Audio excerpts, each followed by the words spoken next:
Go to the processes itself. Mr. Nicholas Dean, the General Manager of Dubai Trading Agency Group, is going to talk about turning aged assets into cash. He is a senior lawyer and corporate advisor, and he joined the group as its General Manager in 2009. He is a qualified English solicitor with over 25 years' experience in the shipping business.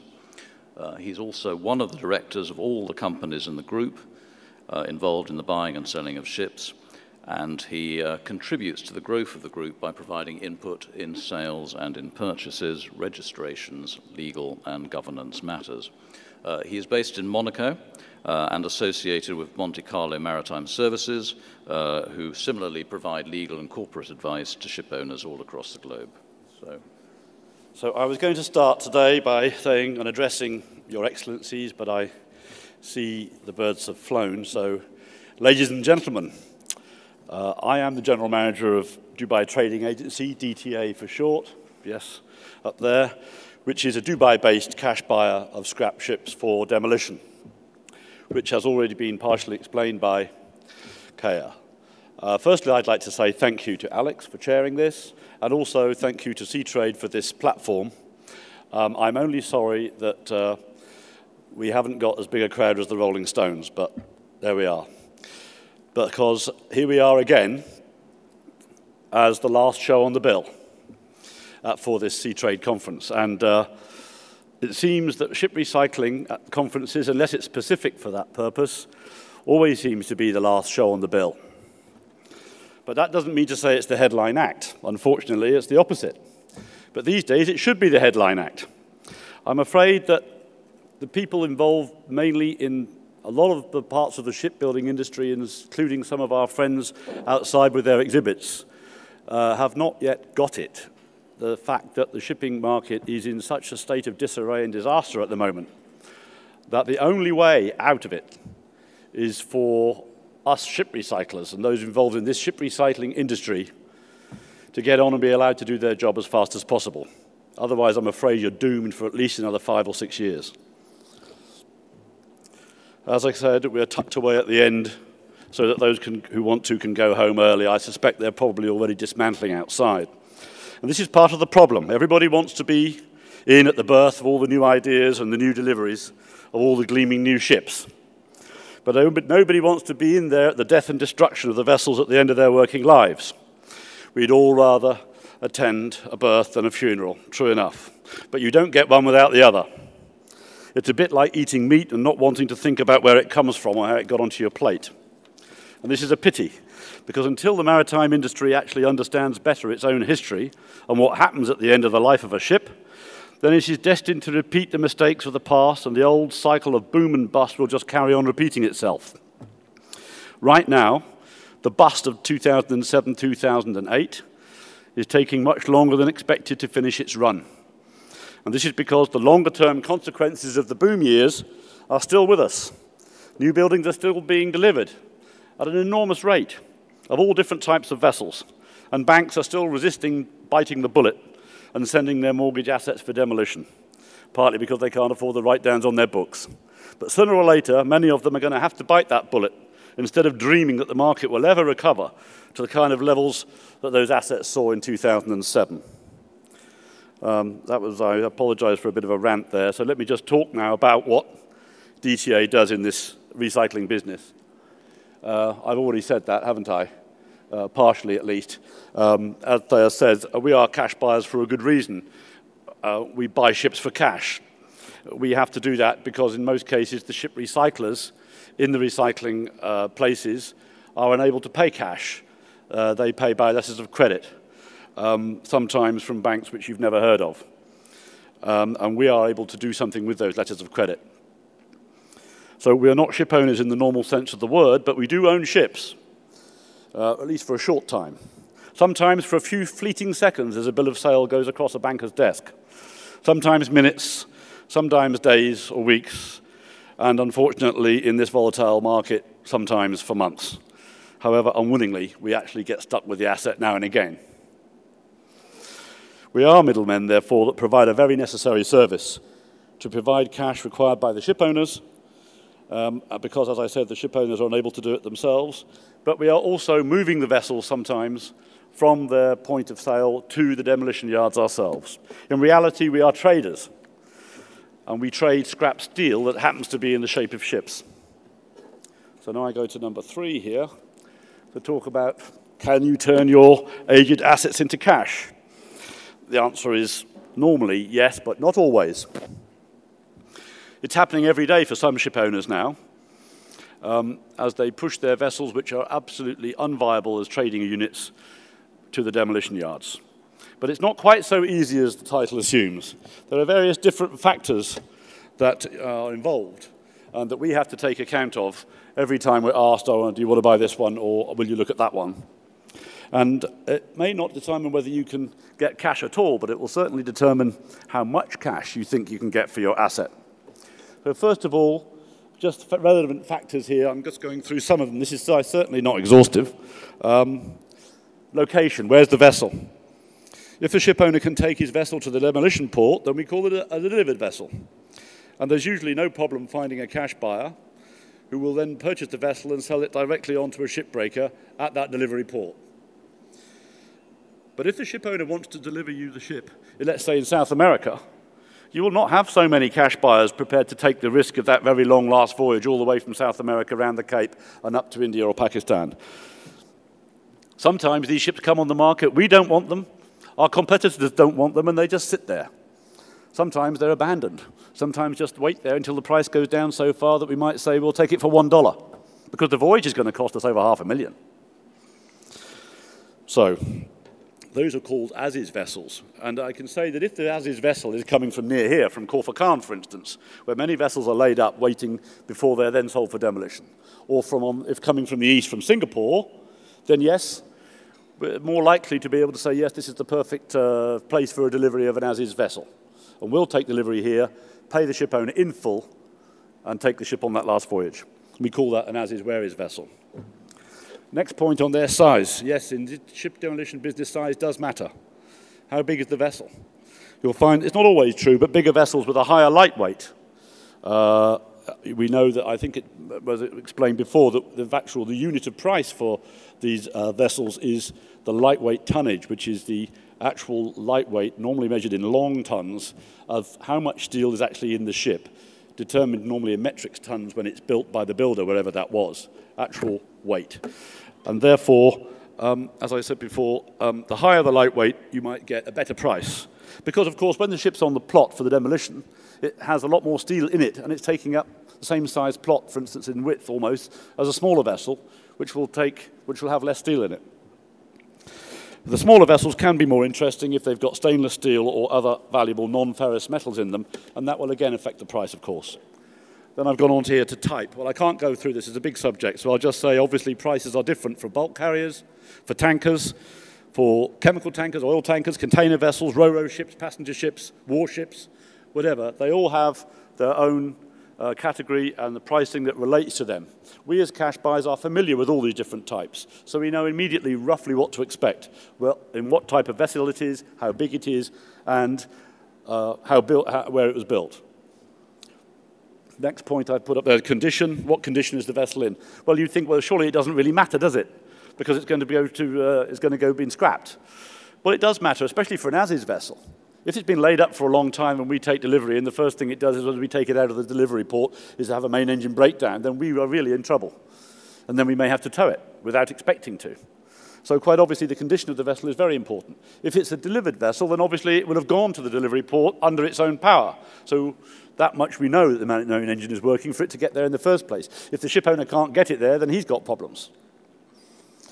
So obviously when vessels are sold as damaged vessels and we know we've got to tow it, well, that's something we can handle. DTA has 3 tugs, and we quite often tow the vessels on their last voyage over to the demolition yard, where, for instance, if a vessel's been laid up for a long time, the reactivation costs will be too high or too risky. So it's much easier to take it with the tug, and we know exactly how much it's going to cost. And I mentioned here the next one, I think, is spares.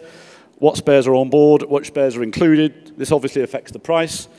Shipbreakers and therefore cash buyers like to see a nice spare manganese bronze propeller, or a lovely new spare tail shaft, or a spare anchor even, something that will actually enhance the value of the ship. Where was the vessel built? I mentioned that before. We tend to favor vessels built in Japan and Korea over, for instance, ones that were built in East Europe, except East Germany, because they always had a very high lightweight. And this is mainly for technical braking reasons as to how the vessels were put together in the first place. I've mentioned fuel remaining on board, ROB. This is quite important with the price of fuel these days. Obviously, if you're taking the vessel as is, it's great to have a nice lot of fuel on board to actually get you to the, from the place of delivery to the delivery port. Obviously, the ship owner, on the other hand, if it's a delivered ship, is going to measure his fuel and how much he's going to burn, so they'll arrive with as little as possible. But some ship owners get caught short because they arrive there at the delivery port. There are delays, there inevitably sometimes are, and then he runs out of MGO, runs out of fresh water. This costs quite a lot in Alang. And finally, I've mentioned hazmat, hazardous materials. We have to know about this. My previous speaker there was going in further detail about this. I'm not going to go into that detail. But yes, whether there are or are not hazardous materials becomes very important. And obviously, certain types of vessel then have serious interest from various environmental groups. So you have to take this into account as well. What are the risks? And I'd just like to mention there a couple of vessels that we bought from the USA about 4 or 5 years ago that were headlined the Toxic Duo. And they were sea lift vessels. And they were hounded by environmental groups onto the beach much before their time because they could have traded. And the reason was because there were allegations of PCBs on board, notwithstanding the fact that both vessels had been built in Denmark after 1978, at which time PCBs were outlawed there anyway.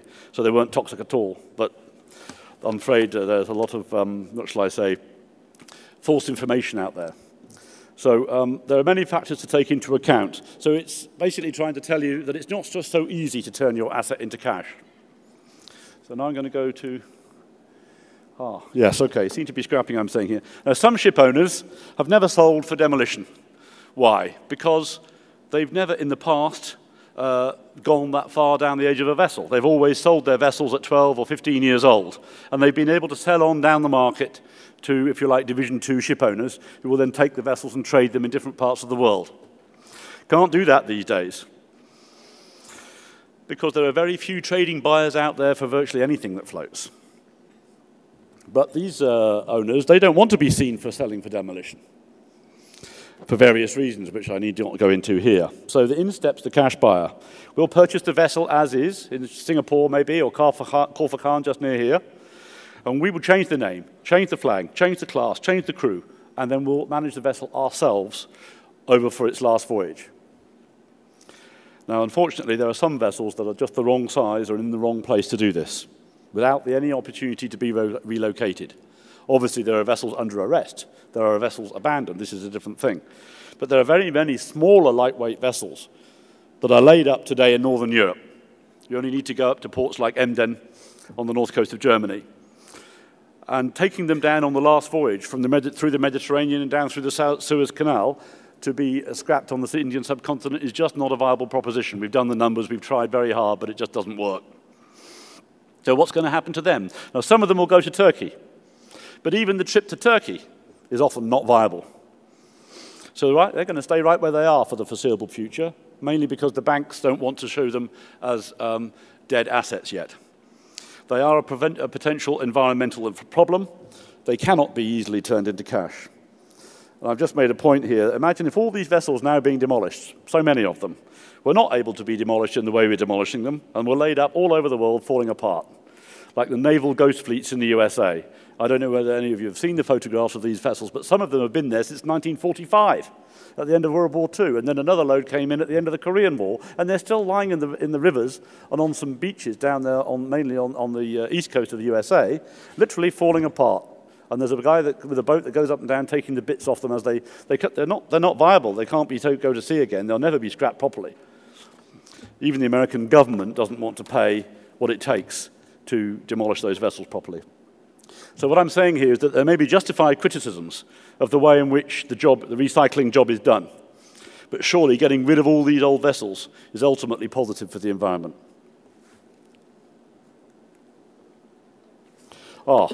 This is a slightly different subject. So I'm going to go on a slightly different subject here, cash, because we're called cash buyers. Sounds great. So let me just talk about money, because of course money is the motivating factor, both for the people who built the ship owners who have operated the ship through its life, all the various services, all the people that are building the bits to go on them, like all the people with the exhibits outside. So at the end of the day, obviously, cash is important for us as cash buyers and ultimately for the recyclers as it filters down from the ship breakers to hundreds and hundreds of different users of all the different pieces that have come off the ship as it's been taken to bits. So where does it come from? Well, I'm not going to tell you, but I'll tell you something about it. It comes mainly from equity invested in this business by the cash buyers and their investors, and from various trading banks that are able to recognize that this business is a trading business, not a shipping business. Most shipping banks in Europe certainly have now closed down their shipping businesses because they've all lost so much money in this market. Absolutely the wrong time to be doing it, of course. They should be actually doing the opposite, but that's always what they do. But these banks provide trading credit facilities. So all the cash buyers also have their own private resources and their own private investors. And DTA is proud to be associated with an investment fund called the Niton Short-Term Shipping Fund, which is based in Geneva, managed by Swiss bankers. We call it the STSF, and it provides equity investment for the purchase of as-is vessels that are going on their last voyage for demolition. The STSF has now been operating for a year and is now well funded, increasing virtually every month, and financing at least 2 or 3 rather larger vessels every month, and we expect to substantially increase that number over the next year or so. And the trading banks, as I said, provide revolving credit facilities to finance the deposits payable by cash buyers to ship owners, and also to discount the LCs that are received from the ship breakers. So, yes, at the end of that, then I can say to turn your aged vessel or your aged asset into cash, you have to tick the following boxes. 1, your vessel has to meet cash buyer and ship breaker requirements as to the location, size, condition, etc., as I mentioned before. 2, you have to find a cash buyer who's willing and able to pay your price and put up your cash deposit that you want. 3, you then have to be able to perform your side of the contract regarding the vessel's description, because often we buy blind. If it's a delivered ship, we haven't even seen it. So the description you give us is absolutely paramount to the contract.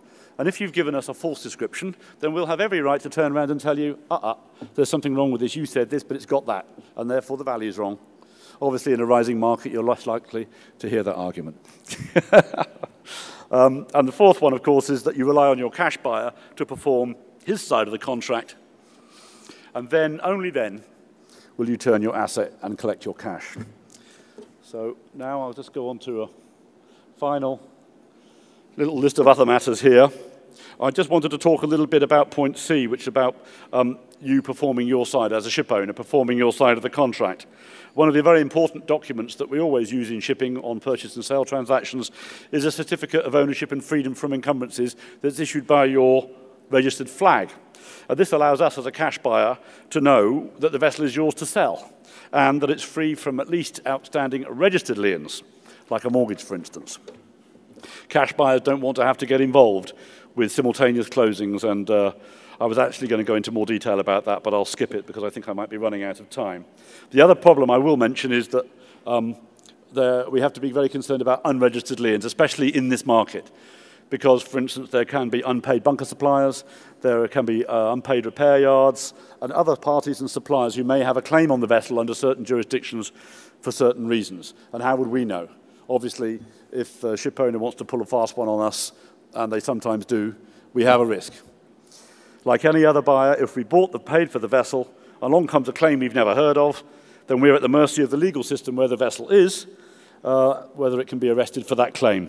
And in many cases, the seller, of course, once he's got his money, he's long gone or already bankrupt. So, yes, okay, I think that's it. Conclusion, then. I would say that the recycling industry is doing all it can at the moment to cope with the very large numbers of vessels that are coming at the moment and need to be recycled over the next 2 or 3 years in order to balance the shipping markets again. But it's going to take quite a while longer. So the obvious question is, how much longer? Well, for a start, right now, it would be an awful lot easier if the environmentalists would just let us get on with it instead of trying to throw legal obstacles in our way. I know there are a lot of arguments about this, but at the end of the day, these ships have to be disposed of. Remember, the abandoned ship today is an environmental problem for tomorrow, and there are many, many abandoned ships all over the world right now. Recycling may be criticized for some of its methods, but not for the principle of it. This has been discussed earlier. And the sooner all these old vessels are basically got rid of, the better. It would also be easier if funds were made available in certain recycling countries, right now, especially for Bangladesh, to allow the recyclers to gain access to the funds they require to pay for the ships they need to break. This is a current problem that is a live problem today for us as cash buyers, because many Bangladeshi banks are unable to find the money to fund the letters of credit, site LCs, that we need to see in order to be able to deliver the ships to them. And in some cases, I think I can say it's true to say that some vessels have actually moved from Bangladesh all the way around to India because the Bangladeshi buyers can't pay for them. So in my view, the shipping markets are set to stay low and maybe go lower in some sectors, with a lot more pain to come, especially for the banks, which are still trying to hold off. And this will go on for at least another 2 or 3 years. And by then, God willing, if the world trade comes back online, then the markets may then balance up. Our job becomes easier, by which I mean less stressful. And guess what? It may give us the possibility of then diversifying out of pure recycling. And who knows, we might become then what you might call proper ship owners with a real knowledge of how our ships must end their days. Thank you.